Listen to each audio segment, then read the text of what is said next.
بسم اللہ الرحمن الرحیم۔ شروع اللہ کے نام سے جو نہایت مہربان رحم والا ہے۔ السلام علیکم فرینڈز، میمونہ کی دنیا میں آپ سب کو خوش آمدید۔ اپنے قیمتی وقت میں سے وقت نکال کر میمونہ کی دنیا میں آنے کے لیے شکریہ۔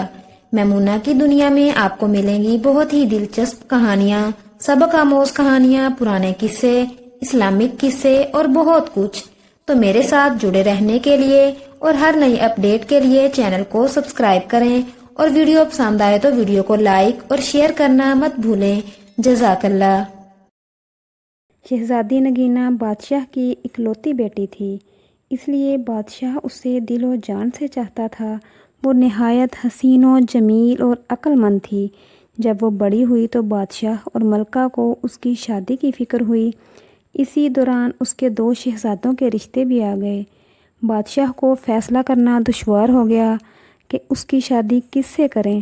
اس نے اس بارے میں ملکہ سے بھی مشورہ کیا، مگر وہ بھی کسی نتیجے پر نہیں پہنچ سکی، اس لیے یہ معاملہ حل نہ ہو سکا۔ وہ دونوں پڑوسی ملکوں کے شہزادے تھے۔ ایک شہزادے کا نام شاندار تھا، وہ نہایت عقل مند اور نیک، بہادر اور بہت خوبصورت تھا۔ دوسرے شہزادے کا نام دلشاد تھا، وہ نہ تو نیک اور عقل مند تھا اور نہ ہی بہادر۔ اس نے چپکے چپکے دل میں سوچ لیا تھا کہ شہزادی نگینہ سے شادی کرنے کے بعد کوئی سازش کر کے بادشاہ کے تخت پر قبضہ کر لے گا۔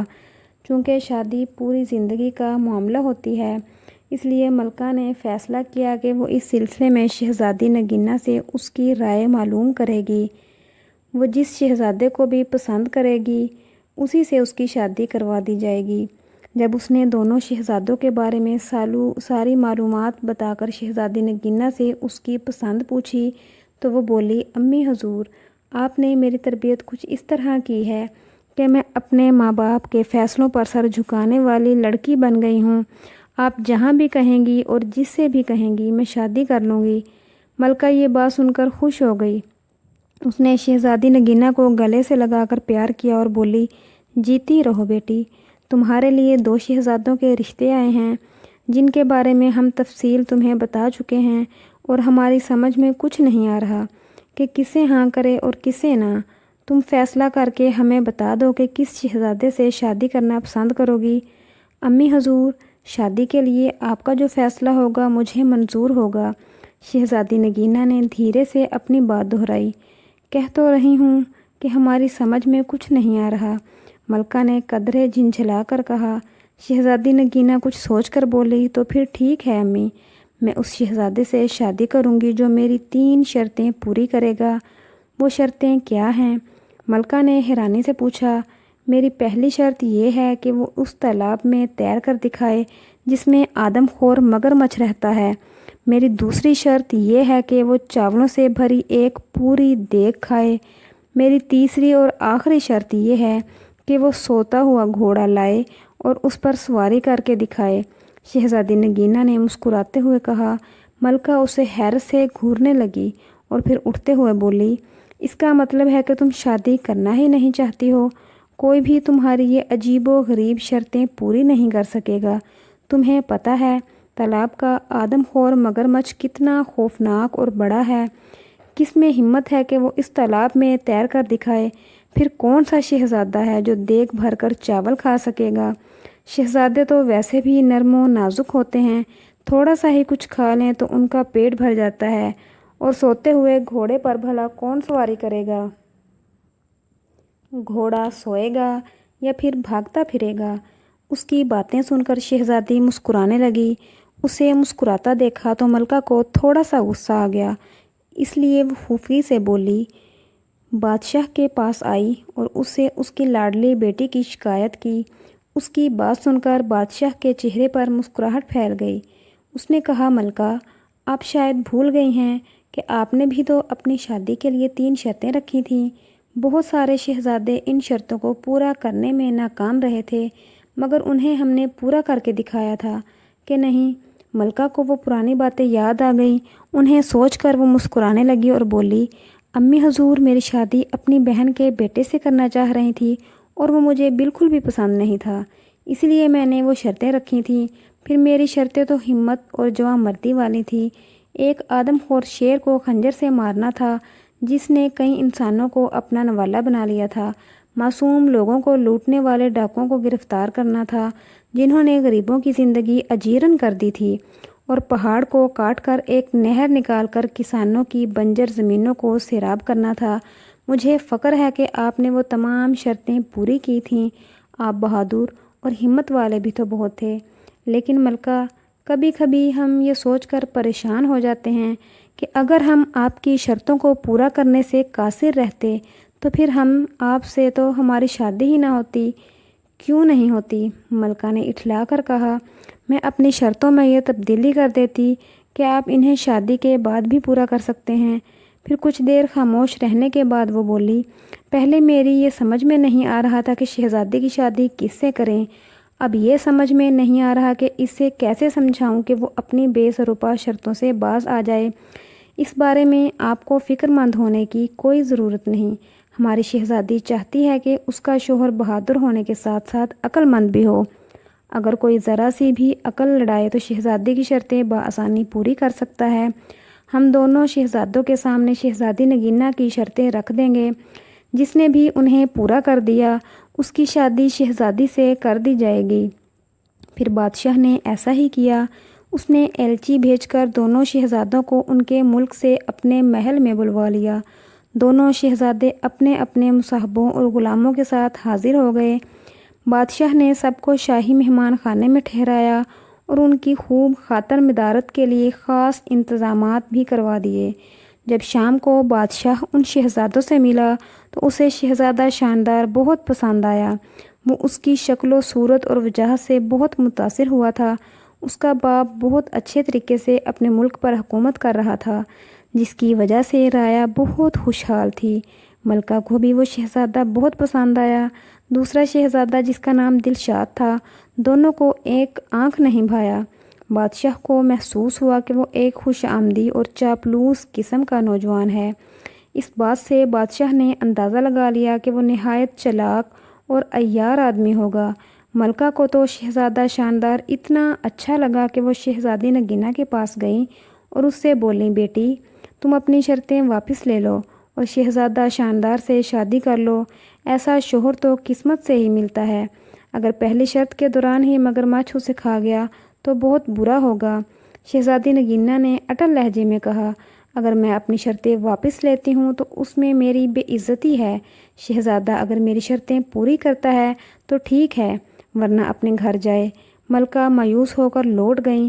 دونوں شہزادوں کی ملاقات شہزادی نگینہ سے کروائی گئی۔ وہ انہیں محل سے کچھ دور جنگل کے نزدیک تالاب تک لائی اور ان سے کہا، یہ ہے وہ تالاب جس میں ایک آدم خور خون خوار مگرمچھ رہتا ہے، کیا آپ دونوں اس تالاب میں تیر کر دکھائیں گے؟ اس کا یہ کہنا تھا کہ اسی وقت ایک بہت بڑا مگرمچھ اپنا منہ کھولے تالاب کے کنارے پر آ گیا۔ اسے دیکھ کر شہزادہ دلشاد خوفزدہ ہو گیا اور بولا، جان ہے تو جہان ہے، میں تو اس تالاب میں ہرگز نہیں جاؤں گا۔ شہزادی کی دوسری شرطیں بھی بہت سخت ہیں۔ دیگ بھر کر چاول تو کوئی دیو ہی کھا سکتا ہے، اس کے علاوہ میں سوتا ہوا گھوڑا کہاں سے لاؤں گا اور اس پر سواری کیسے کروں گا؟ میں تو چلا، مجھے نہیں کرنی یہ شادی۔ یہ کہہ کر وہ چلا گیا۔ اس کے جانے کے بعد شہزادہ شاندار نے کہا، شہزادی صاحبہ کل میں آپ کو اس تالاب میں تیر کر دکھاؤں گا۔ رات ہوئی تو اس کے ساتھ آئے ہوئے غلاموں نے تالاب میں ایک بڑا سا جال ڈال کر مگرمچھ کو پکڑ لیا اور دور ایک دریا میں چھوڑ آئے۔ اگلی صبح ملکہ، بادشاہ اور شہزادی نے دیکھا کہ شہزادہ مزے سے تالاب میں تیرتا پھر رہا ہے۔ شہزادی نے پوچھا، اس مگرمچھ کا کیا ہوا؟ وہ کہاں ہے؟ اسے میں نے پکڑوا کر دریا میں چھڑوا دیا ہے۔ آپ کی پہلی شرط میں نے پوری کر دی ہے۔ مجھے امید ہے کہ آپ اس بات پر اعتراض نہیں کریں گی کہ میں نے مگرمچھ کو دریا میں کیوں چھڑایا۔ آپ کی شرط صرف دریا میں نہانے کی تھی، مگرمچھ سے لڑنا نہیں۔ شہزادے نے تالاب سے باہر آتے ہوئے کہا۔ ملکہ نے یہ بات حیرانی سے سنی۔ بادشاہ مسکرا رہا تھا۔ شہزادی نے کہا، بالکل ٹھیک شہزادے، آپ پہلی شرط جیت چکے ہیں۔ میری شرط ہی یہ تھی کہ آپ تالاب میں تیر کر دکھائیں۔ میں آپ کی ذہانت کی قائل ہو گئی ہوں۔ دوپہر ہوئی تو شہزادی نگینہ نے کہا، شہزادے آپ مجھے دیگ بھر کر چاول کھا کر کب دکھائیں گے؟ شہزادے نے کہا ابھی تھوڑی دیر بعد۔ یہ کہہ کر شہزادے شاندار نے کھڑکی سے باہر جھانک کر دیکھا۔ اس کا ایک مصاحب 2 غلاموں کے ساتھ لمبے لمبے ڈھگ بھرتا ہوا محل کی جانب آ رہا تھا۔ شہزادہ شاندار بادشاہ سے اجازت لے کر باہر نکلا اور اپنے مصاحب سے کوئی چیز لے کر جیب میں رکھی اور واپس آ گیا۔ اتنی دیر میں ملازموں نے دسترخوان چن دیا۔ وہ اپنے ساتھ چاولوں کی ایک بڑی سی دیگ بھی لے آئے تھے، جسے انہوں نے دسترخوان کے بیچوں بیچ رکھ دیا۔ دیگ کو دیکھ کر بادشاہ کے چہرے پر فکرمندی کے آثار نظر آئے۔ کیوں میاں شہزادے، آپ کھا لیں گے دیگ بھر کر چاول؟ 1 دیگ کیا، میں تو 2 دیگیں بھی کھا سکتا ہوں۔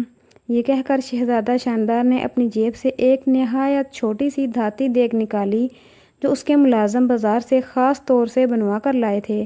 اس نے اسے چاولوں سے بھرا اور شہزادی نگینا کے سامنے پوری دیگ چٹ کر گیا۔ شہزادی صاحبہ، آپ کی دوسری شرط بھی پوری ہو گئی ہے، میں نے دیگ بھر کر چاول کھا لیے ہیں۔ اس کی بات سن کر شہزادی نگینا ہنس ہنس کر لوٹ پھوٹ ہو گئی۔ بادشاہ نے ملکہ سے کہا، بیگم اب اپنی بیٹی کی شادی کی تیاریاں شروع کر دو۔ مجھے تو یوں لگ رہا ہے کہ یہ شہزادے میاں تو سوتے ہوئے گھوڑے پر بھی سواری کر کے دکھائیں گے۔ شام کو بادشاہ، ملکہ اور شہزادی نگینا اپنے باغ میں چہل قدمی کر رہے تھے۔ اچانک انہوں نے شہزادہ شاندار کو ایک گھوڑے کے ساتھ آتے دیکھا۔ وہ قریب آیا تو بادشاہ حیرت سے بولا، شاندار بیٹے، یہ گھوڑا لیے کہاں پھر رہے ہو؟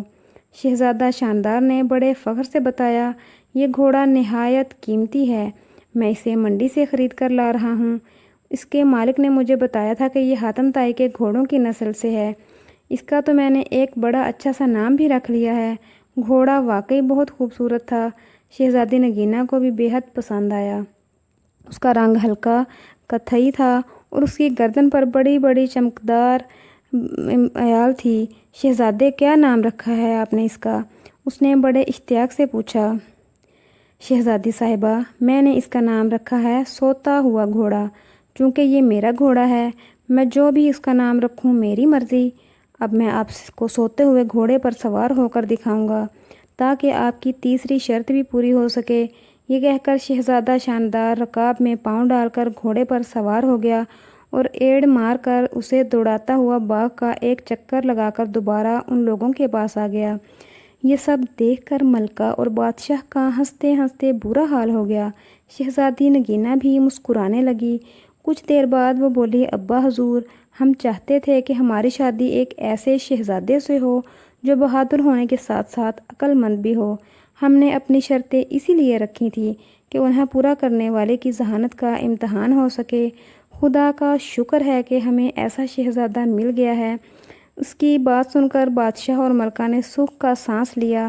تھوڑے دنوں کے بعد دونوں کی خوب دھوم دھام سے شادی ہو گئی اور وہ دونوں ہنسی خوشی رہنے لگے۔